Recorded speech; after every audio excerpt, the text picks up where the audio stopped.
दुनियाँले चाहेको तिमी हिजो मिडियामा जनताको आवाज बनेर बस्छन्थ्यौ, जनतालाई कहिले निराश नबनाउनु भन्दै धरानका मेयर हर्क साम्पाङले दिए रवि लामिछानेलाई सन्देश। मन्त्रालय भागभण्डा, राष्ट्रिय स्वतन्त्र पार्टीलाई 3 मन्त्री र 1 राज्य मन्त्री दिने तयारी। बागमती प्रदेशका ज्येष्ठ सांसद ढुङ्गानाले लिए शपथ। कर्णाली प्रदेशमा माओवादी संसदीय दलको नेतामा शर्मा सर्वसम्मत। एकीकृत समाजवादीको भर्चुअल बैठकको एजेन्डा सरकारमा जाने कि नजाने। मुख्यमन्त्रीको भागभण्डा, एमालेलाई 4, माओवादीलाई 2, मधेसमा जसपा र जनमतको आलो पालो। कर्णाली प्रदेशमा एमाले संसदीय दलको नेतामा कर्णेल सर्वसम्मत। लुम्बिनीका प्रदेश सांसदको शपथ पुस 16 गते। उपसभामुखमा राष्ट्रिय स्वतन्त्र पार्टीको पनि दाबी। समायोजन भएका कर्मचारीको अपुग तलब स्वास्थ्य मन्त्रालयले नै पठाउने। नेपालले निर्यात थाल्दा केरुङ नाकामा चीनद्वारा भव्य स्वागत। शेखर कोइराला पक्षको निष्कर्ष, सत्ता लिप्साका कारण गठबन्धन टुट्यो। 2 वर्षपछि प्रचण्ड निवास पुगे केपी शर्मा ओली। बालुवाटार छाडेर दुम्बाराहीमा सरै पूर्व प्रधानमन्त्री शेरबहादुर देउबा। ठमेल क्षेत्रका बिजुलीको पोलमा झुण्डाइएका अव्यवस्थित तार धमाधम हटाइँदै मेलम्ची खोलाको पानी काठमाडौँ ल्याउँदा दिइने लेबी टुङ्ग्याउने तयारी। पोखरा अन्तर्राष्ट्रिय विमानस्थलबाट रात्रिकालीन उडान हुने। आज बालुवाटार सर्दै प्रचण्ड, शेरबहादुर देउबाकै ज्योतिषीले निकाले साहित्य। महँगो पुरस्कार राशिका 2 टिभी रियालिटी शो मेरो भोइस र मेरो डान्स युनिभर्सको घोषणा। भुवन केसीले सल्लाहकार समिति बढाएर 9 सदस्य पुर्याए। हिजोको तुलनामा आज झन् जाडो, भित्रिँदैछ नयाँ प्रणाली। काठमाडौँ नगर प्रहरी प्रमुख पाण्डेले महिला कर्मचारीमाथि गरेको दुर्व्यवहार बारेमा निवेदन पर्दा पनि चुपचाप। उपमेयर प्रचण्ड केपी ओली बीच छलफल। सत्ता साझेदार दलको बैठकका लागि एजेन्डा तय। सरकारलाई समर्थन प्रस्ताव गर्दै प्रचण्डले माधव नेपाललाई भने केपी ओलीसँगको छलफलमा खबर नगर्नु गल्ती भयो। काठमाडौँको न्यूनतम तापक्रम 3.4 डिग्रीमा झर्यो। यो वर्षकै सबैभन्दा चिसो। सरकारमा जाने राष्ट्रिय प्रजातन्त्र पार्टीको निर्णय। यी 4 कारण जसले काठमाडौँबाट पासपोर्ट बनाउन चाहन्छन्। सेवाग्राही अन्तर्घातीको सूची पठाउन कांग्रेसले थपे समय। गठबन्धनका उम्मेद्वारमाथि असहयोग गर्नेलाई माफी। आरआर क्याम्पस तलब प्रकरण आक्रमणमा संलग्नमाथि कारबाही गर्न माग। शेरबहादुर देउबाको कारण पार्टी संकटमा परेको आरोप। विशेष महाधिवेशनको माग।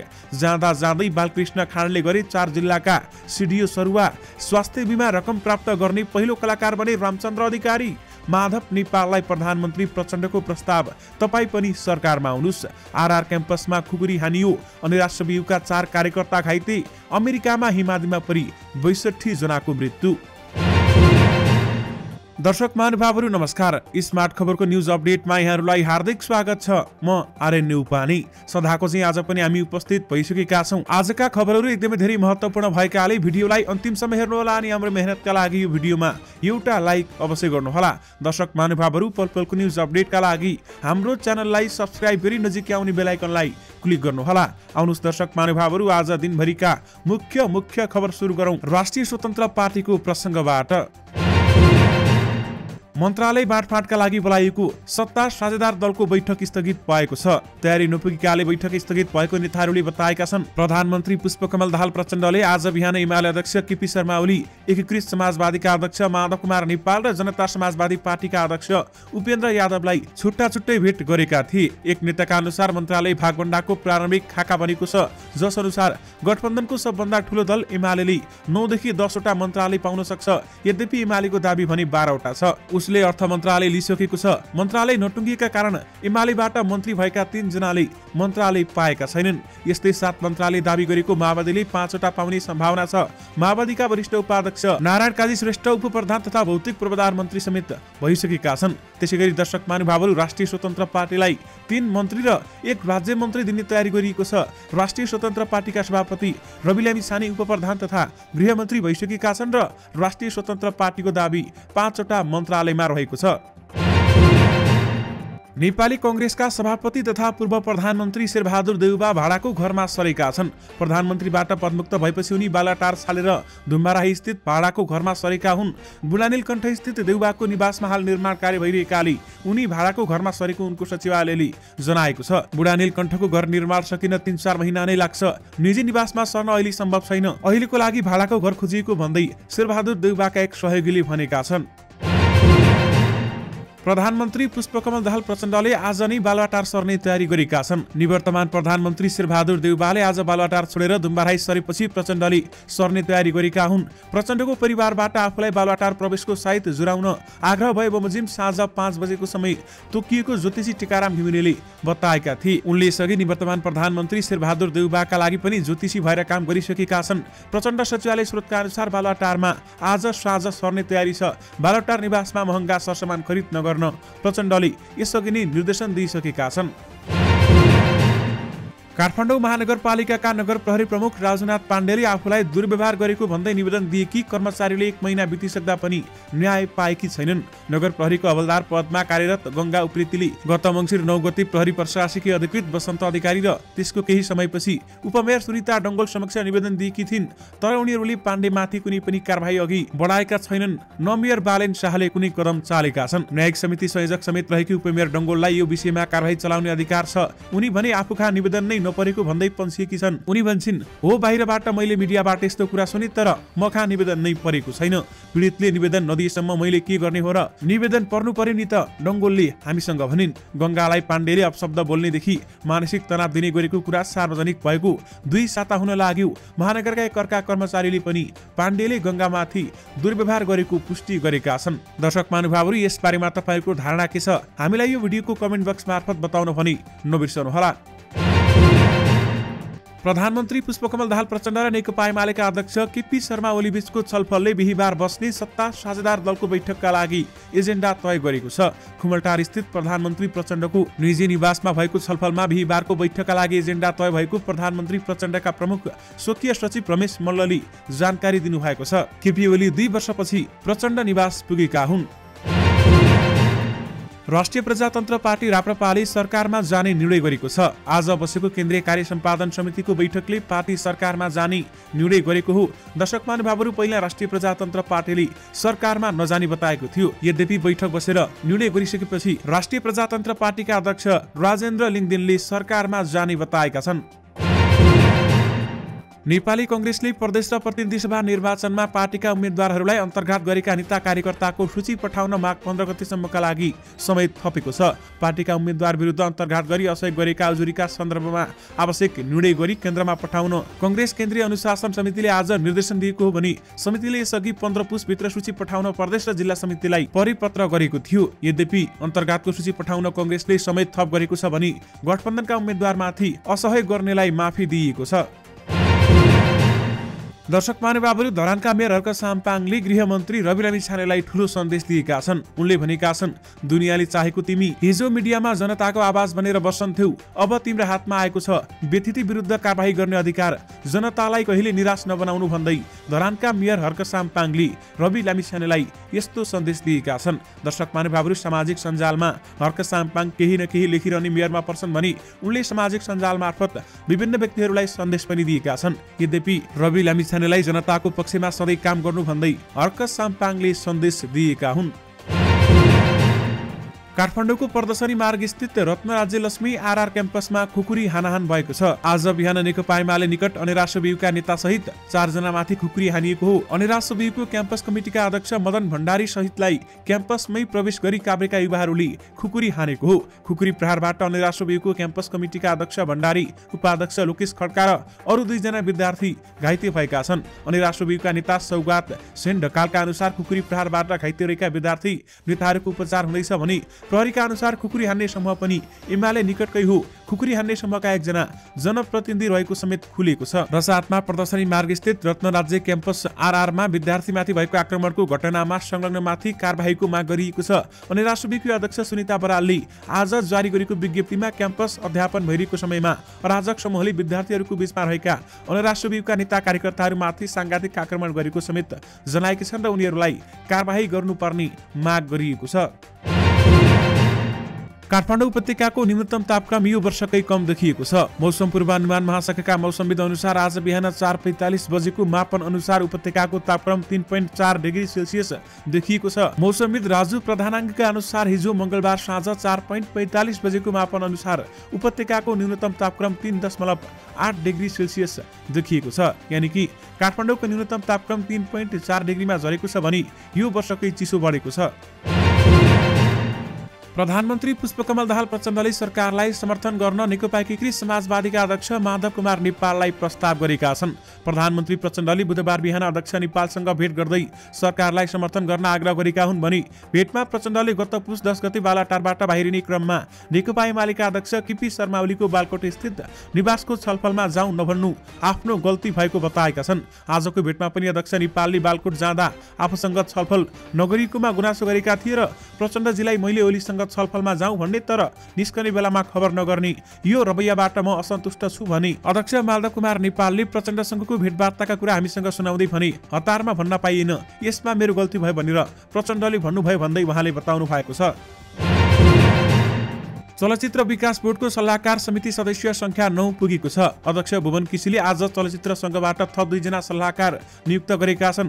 प्रदर्शक संस्थाको तर्फबाट गोपाल कायस्थ र गोविन्द शाही नियुक्त भएसँगै सल्लाहकार समितिको आकार बढेको हो भने अध्यक्षमा नियुक्त भएसँगै केसीले निर शाहको संयोजकतामा सल्लाहकार समिति गठन गरेका थिए। समितिमा दीपाश्री निरौला, आकाश अधिकारी, रविन्द्र खड्का, सुबित बस्नेत, सुशान्त कुमार श्रेष्ठ र विधान कार्की पनि सदस्य रहेका छन्। काठमाडौँ पोखरा रुटमा अब रात्रिकालीन उडान हुने भएको छ। यसअघि पोखरामा रात्रिकालीन उडानको सुविधा थिएन। पोखराको उडान 1 जनवरी 2023 देखि नयाँ विमानस्थलमा सर्दैछ। सो विमानस्थलबाट अब रात्रिकालीन उडान समेत हुने भएको छ। बुद्ध एयरले यो विमानस्थलमा 23 फेब्रुअरीदेखि रात्रिकालीन उडान थाल्ने गरी नीति तय गरेको हो भने कम्पनीले पोखरालाई हब बनाएर मुलुकका विभिन्न गन्तव्यमा उडान विस्तार गर्ने समेत जनाएको छ। पोखरालाई अन्य कम्पनीले समेत अब क्षेत्रीय हब बनाउने भएका छन्, यानि कि पोखरा अन्तर्राष्ट्रिय विमानस्थलबाट रात्रिकालीन उडान हुने भएका छन्। मिलम्ची नदीबाट खानेपानी ल्याए बापत त्यस क्षेत्रलाई तिरिने रकम लेबी टुङ्ग्याउन तयारी अघि बढाइएको छ। खानेपानी महसुल निर्धारण आयोग बन्न लागेको र लेबीको विषय पनि त्यसमै समेटिने खानेपानी मन्त्रालयका प्रवक्ता शुभाकान्त पौडेलले जानकारी दिएका छन्। उनका अनुसार खानेपानी महसुल निर्धारण ऐनमा आयोगको व्यवस्था रहेको र त्यसैले नै लेबीको विषय टुङ्गो लगाउने बताइएको छ। नेपाली कांग्रेसको शेखर कोइराला पक्षका शीर्ष नेताहरूले सत्ता लिप्साका कारण गठबन्धन टुटेको निष्कर्ष निकालेका छन्। बैठकको निष्कर्ष सुनाउँदै नेता अर्जुन नरसिंह केसीले भने सभापति शेरबहादुर देउबाको टिम अपरिपक्व र स्वार्थमा केन्द्रित सत्ता लिप्साका आधारित भएकाले गठबन्धन टुटेको निष्कर्ष निकालिएको छ। जुन खालको घटनाक्रम भयो त्यो दुःखद र अपरिपक्व, स्वार्थमा केन्द्रित र सत्ता लिप्सामा आधारित देखियो। उनले थपे त्यसले पार्टीलाई नैराश्यता जन्माएको छ भन्दै बताइएको छ।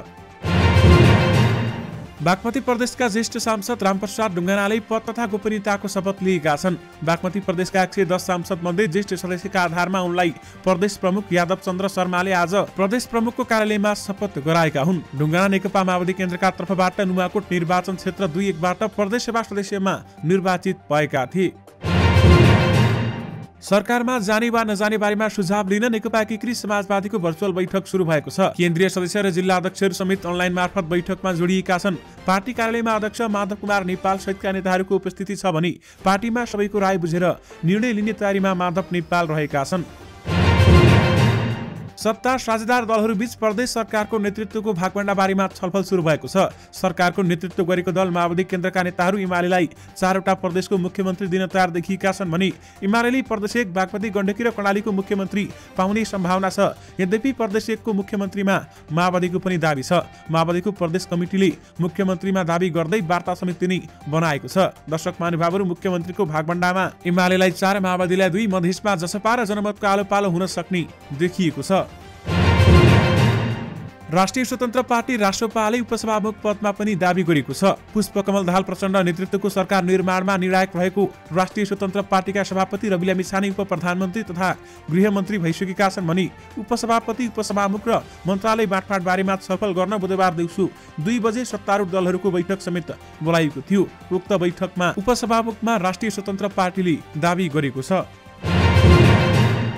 समायोजन मिलानका क्रममा स्थानीय तहमा समायोजन गरिएका समस्या उत्पन्न भएपछि कर्मचारी व्यवस्थापनमा स्वास्थ्य तथा जनसङ्ख्या मन्त्रालय जुटेको छ। कर्मचारीलाई तलब खुवाउन नसकिने भन्दै स्थानीय तहले धमाधम फिर्ता पठाएपछि त्यसलाई रोक्न स्वास्थ्य तथा जनसङ्ख्या मन्त्रालय जुटेको हो भने 8 पुसमा मन्त्री परिषद स्तरीय निर्णय गर्दै संघीय स्वास्थ्य मन्त्रालयले समायोजन मिलान हुँदा स्वीकृति दरबन्दी भन्दा बढी स्वास्थ्य कर्मचारीको खटिएको ठाउँमा अपुग भएको तलब भत्ता हाललाई स्वास्थ्य मन्त्रालयको वित्तीय बजेट हस्तान्तरण मार्फत दिइने जनाएको छ। चीनले रसुवागढी नाकाबाट 31 महिनापछि नेपाली सामान भित्र आएको छ। नेपालबाट चीनतर्फ मंगलबार भन्सार पास भएर सुक्खा बन्दरगाह हुँदै 6वटा ट्रकलाई बुधबार केरुङबाट भव्य कार्यक्रम गरेर चीनले आफ्नो मुलुकमा स्वागत गरेको हो। केरुङ रसुवागढी नाकाबाट हुने दुईतर्फी व्यापार आजदेखि सुरु भएको छ भने नेपाली सामान भरिएका 6 कार्गो ट्रक बन्दरगाह हुँदै चीनतर्फ गएका छन्। नेपाल स्थित चिनिया दूतावासले भनेको छ चीन नेपालको थप सामान निर्यातको प्रतिपक्षमा चीन छ भन्दै बताइएको छ। काठमाडौँको ठमेल क्षेत्रमा बिजुलीका पोलमा अव्यवस्थित रूपले झुन्डाएका केबल, टेलिभिजन, इन्टरनेट, टेलिफोन लगायतका तार तथा उपकरणहरूलाई व्यवस्थित गर्ने अभियान सुरु गरिएको छ। ठमेल पर्यटन विकास परिषदको सक्रियता, नेपाल विद्युत प्राधिकरण र केबल तथा इन्टरनेट सेवा प्रदायकहरूको सहभागितामा ठमेल क्षेत्रलाई सुन्दर बनाउन अव्यवस्थित रहेका तारहरूलाई हटाउने र व्यवस्थापन गर्ने काम अभियानकै रूपमा सञ्चालन गरिएको हो। यानि कि ठमेल क्षेत्रका बिजुलीको पोलमा झुन्डाएका अव्यवस्थित तार धमाधम हटाउन थालिएको छ। International welfare and support foundation of अमेरिकाको आयोजनामा नेपालका महँगो धनराशिको टेलिभिजन रियालिटी शो सुरु हुने भएको छ। काठमाडौँमा आयोजित समारोहमा मेरो भोइस युनिभर्स र मेरो डान्स युनिभर्सको घोषणा गरिएको हो। यसअघि मेरो डान्स कप र मेरो भोइस कप युएसए को आयोजना गरिएको इन्ट्रा फाउन्डेसनले अब विश्वभर छरिएर रहेका नेपाली भाषीहरूलाई समेटेर 2 रियालिटी शोको आयोजना गरेको हो।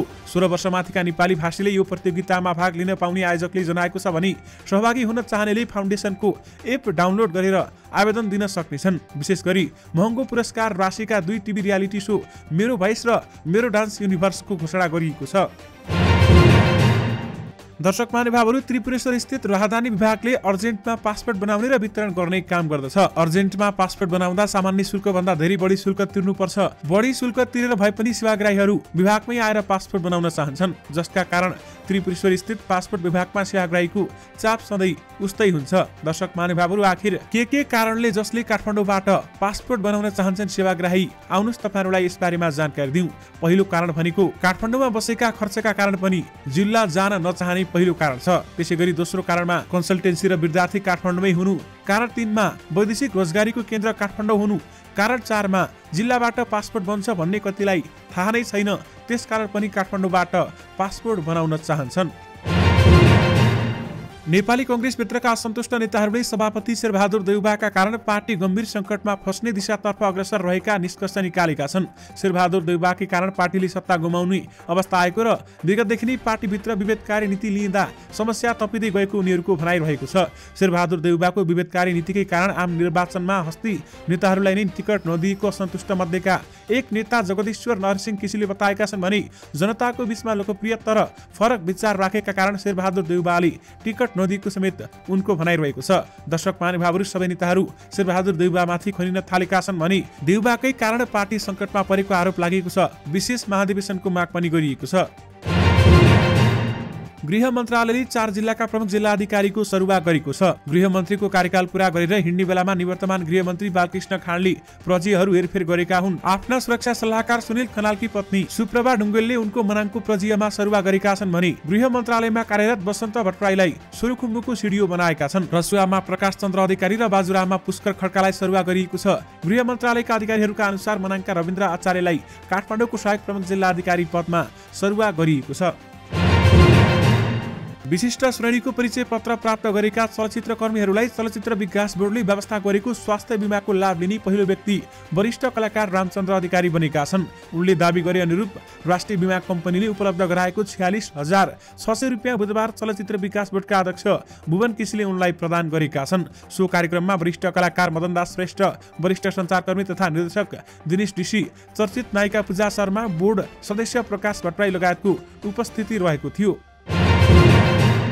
शताब्दीकै विनाशकारी हिमादी भनिएको आँधीबाट अमेरिकाका विभिन्न राज्यमा मृत्यु हुनेको संख्या 62 पुगेको छ। प्रभावित बासिन्दाहरूलाई उद्धार गर्ने कोसिस भइरहेको स्थानीय प्रशासनले जनाएको छ। न्युयोर्कका गभर्नर क्याथी होचुलले भने उत्तर पूर्वी अमेरिकाका केही भागहरूमा हिमादीको अवस्था कायमै रहेको छ। यो खराब मौसमको विनाशकारी यात्रापछिको जोखिमयुक्त अवशेष हो। आँधीले देशलाई धेरै दिनसम्म चिसोको सामना गर्न बाध्य पारेको छ। हिमादीका कारण व्यापक रूपमा बिजुली कटौती भएको छ भने हजारौं बाटोमै अलपत्र परेका छन् भने 9 राज्य कम्तीमा 62 जनाको मृत्यु भएको छ।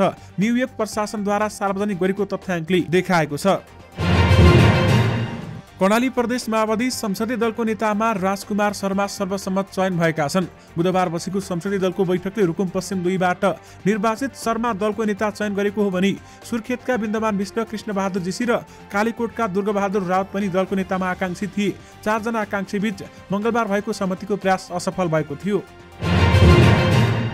लुम्बिनीका प्रदेशसभा सदस्यहरूको शपथ पुस 16 गते हुने भएको छ। लुम्बिनी प्रदेश सरकारको बुधबार बसेको मन्त्री परिषद बैठकले गत मङ्सिर 4 गते सम्पन्न प्रदेशसभा सदस्य निर्वाचनमा निर्वाचित सदस्यहरूलाई 16 गते शपथ गराउन सरकारको तर्फबाट प्रदेश प्रमुखलाई सिफारिस गरेको हो।